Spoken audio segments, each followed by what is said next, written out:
dear sisters and my dear brothers, today in sharing the divine scripture and breaking the divine scripture with you, I will base myself only on the gospel.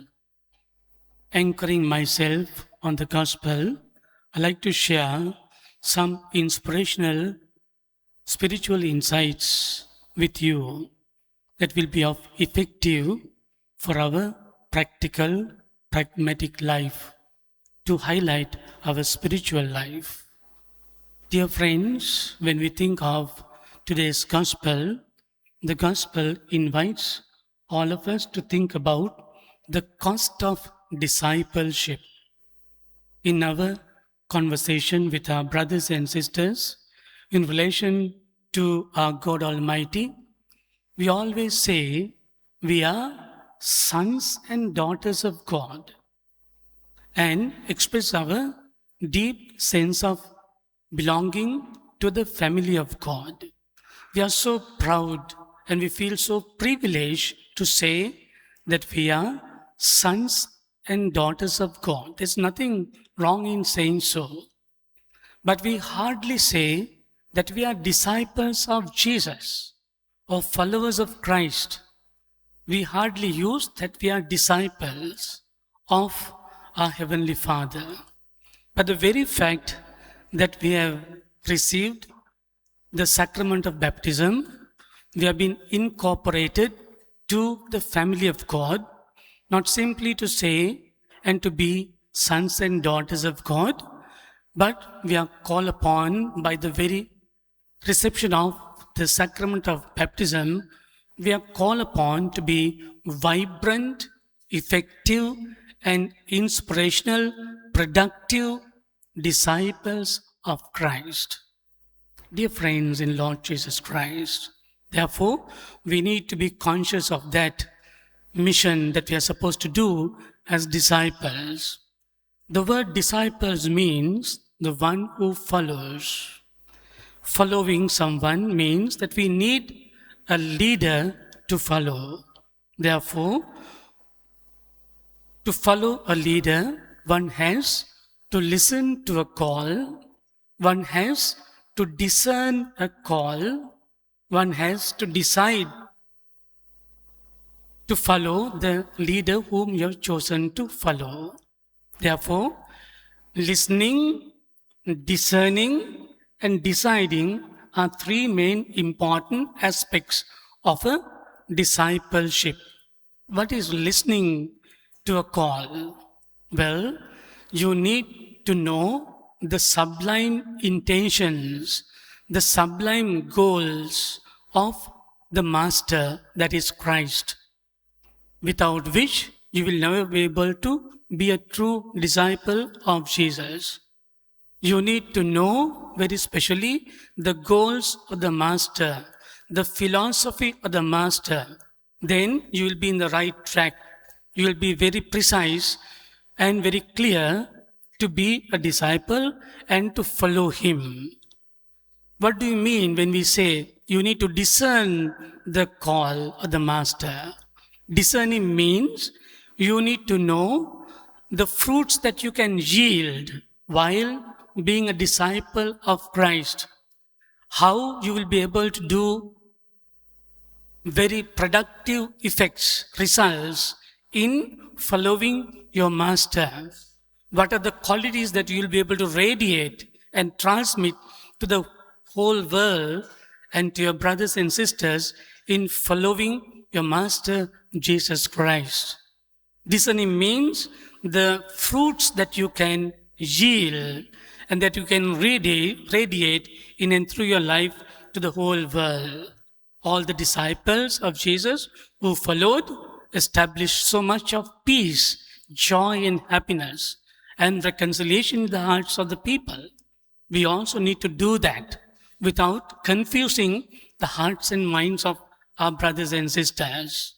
And then the third point is deciding means it is your free will to commit your whole self totally to be fully affiliated with the demands and the commands of your master, and to totally surrender yourself in doing the work of God.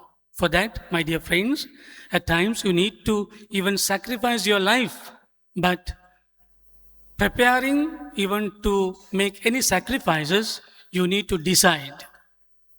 And what involves that is your total commitment and surrender to follow your master. For most of us, dear friends, what is the purpose of following Jesus? For most of us, we come very specially as sons and daughters of God. We come to meet Jesus and we follow Him in order to acquire spiritual, mental, and physical healing. Sometimes we are wounded in heart and mind. We are very desperate. We have our own problems and sicknesses. We come to meet our Lord Jesus. We become true followers of Him in order to get something substantial spiritually, and in order to experience inner healing and inner peace and joy, to redeem and liberate ourselves from various types of sicknesses that we are facing or going through in life. We also come to meet Jesus in order to liberate ourselves from darker areas of our lives, in order to sanctify us, to make us clean, to very specially to establish inner holiness. We come very specially to meet our Lord Jesus, and we become true followers in order to liberate ourselves from all hopeless, helpless, stranded situations of our lives. In fact, our Lord has said, "Come to me, all who are heavy burdened, I will give you rest. Knock, the door will be open. Ask, it shall be given. Seek, you will find." God gives that invitation to us. He is meek and humble in heart. So we come in our desperations, in our frustrations, in our sicknesses, in our hopeless situations, in our aimless situations. We come to get some consolation. That is very well, that is included in the mission of our following of Jesus. And Jesus, when we come in with our desperations, He embraces all of us and He anoints us with His healing, with divine healing. There are so many miracles that we go through in our journey of life, experiencing the divine healing in our lives. But that is not the very purpose of our being a follower of Christ. All those are for personal gain and personal satisfaction. But our main purpose of following Jesus is to serve Him, to glorify Him, to proclaim His name in every nook and corner, and to plant His word in the hearts and minds of the people.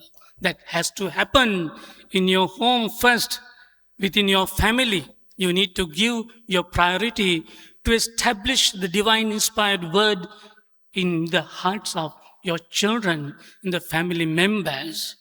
Today, what we see is in the gospel outlines certain very special conditions as to how we should follow and become effective, vibrant disciples of Jesus. Both those conditions that are being spelled out are very hard and very difficult, very challenging, not easy to follow. As I read the Gospels, let us see the conditions that we need to think of and align ourselves. In Luke chapter 14, verse 26, it says, "Whoever comes to me and does not hate father and mother, wife and children, brothers and sisters, yes, and even his life itself, cannot be my disciple." The sense of deep and profound detachment that we need to experience when following Him and in becoming a disciple is not easy. We have very much thick relationship with our brothers and sisters. with our parents. How can we leave from our attachments? Not easy. Even all his 12 disciples left everything and followed Jesus. These are hard facts and also hard things to do. But yet, to be a disciple, we need to be able to do such sacrifices. Yet again in Matthew chapter 8, verse 20, it says, "Foxes have holes, birds of the air have nests, but the Son of Man has nowhere to lay down his head." In following Jesus, being obliging into all his commands and demands, in doing what he wants us to do, sometimes, dear friends, we might be cornered in the society when we witness what is truth in the eyes of God. We might feel that we have been isolated, rejected, condemned, but we will never be condemned by God. All such acts will be rewarded by God from heaven. And we are called upon to stood for what is right and just, even in the face of challenges. Yet again, Matthew chapter 16, verse 24, it says, "If anyone wants to come after me, let him deny himself, take up his daily cross, and follow me." Each and every one of us has a Calvary to climb. Each and every one of us has some challenging problem, some frustrating problem, but we should not allow the problems to beat us. The crosses that we are carrying, we should not allow the crosses to beat us. Jesus, in carrying the cross on his way to Calvary, he was able to do it with divine providence, being so much in touch with the Heavenly Father. He was deeply affiliated with the Heavenly Father in that very difficult journey. He was in excruciating pain, but he was given so much of strength by the Heavenly Father. When things are hard, when challenges are very much difficult, we need to surrender ourselves to God and get ourselves completely incorporated with Him. When we do that, He will give us so much of strength for us to carry our own crosses. My dear sisters and my dear brothers, think of the charisms, think of the talents, think of the expert knowledge that you gain, think of all the competencies that you have in your life. Think whether you will be able to do something for the glory of God. Sometimes we are so conscious about our own ambitions. We are so conscious about our own treasures, the worldly treasures. We are so conscious about our own purposes in life. In the same way, that's good. No problem with that. But with all your blessings that you have received, we have been called today to do something beautiful for God, to be a salt of the earth and light of the world. We have to do, and each one is called to do so. Whatever the status of life that you are in, you have a mission to perform as a true, effective disciple, and we are called upon not to forget that mission. You have a mission to perform as a disciple in your own home, to fill the hearts and minds with rekindling light of the gospel.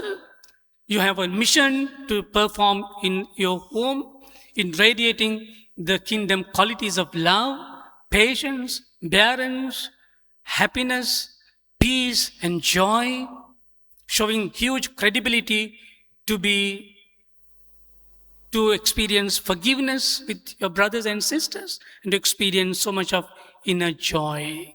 Therefore, today, my dear sisters and my dear brothers, we are called upon to think how effective, how productive you are in your mission in transmitting the divine word as a disciple of Christ. Whatever the status of life that you happen to be, you have been called for it, and you should never deviate from that beautiful, sublime mission that God is expecting from you and me, from everyone.